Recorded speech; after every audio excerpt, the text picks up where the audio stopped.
Je pense que ce qu'il faut surtout, c'est prendre des décisions fondées sur les réalités du terrain. Voilà. Donc on est allé voir la SPA, qui est un refuge, et la SACPA, qui est juste à côté, à Gennevilliers. Et on a vu comment les deux fonctionnaient, finalement, en harmonie, très clairement.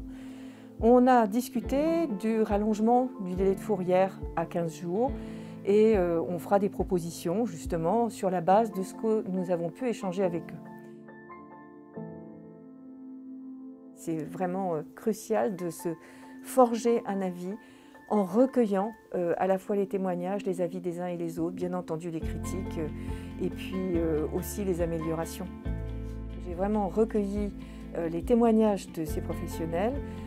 Pour bon nombre d'entre eux, ils ont été très peu entendus et je pense que c'est vraiment notre devoir à nous au Sénat de faire un travail de fond. Vous savez, le Sénat, on dit toujours qu'on est dans le temps long. Eh bien, on s'est donné le temps de bien légiférer.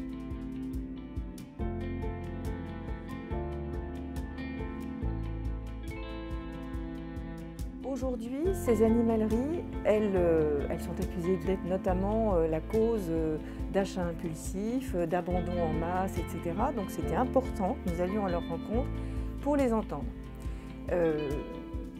Notre point de vue, c'est qu'un commerce qui fonctionne, qui est contrôlé, contrôlable, qui est encadré, l'interdire, c'est quelque part faire basculer toute cette économie dans une économie qui sera parallèle.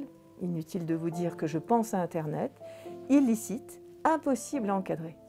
Donc, si l'État veut se donner l'ambition de lutter contre la maltraitance animale, je pense qu'il est important qu'il se donne aussi l'ambition d'avoir des agents sur le terrain, je parle bien sûr des DDPP, qui puissent contrôler les animaleries qui ne sont pas conformes aux standards, tout simplement. Il y en a, elles sont signalées, donc les signalements se font, mais pourquoi pas à ce moment-là faire plus de contrôles et mettre à disposition de ces contrôles plus de monde, tout simplement.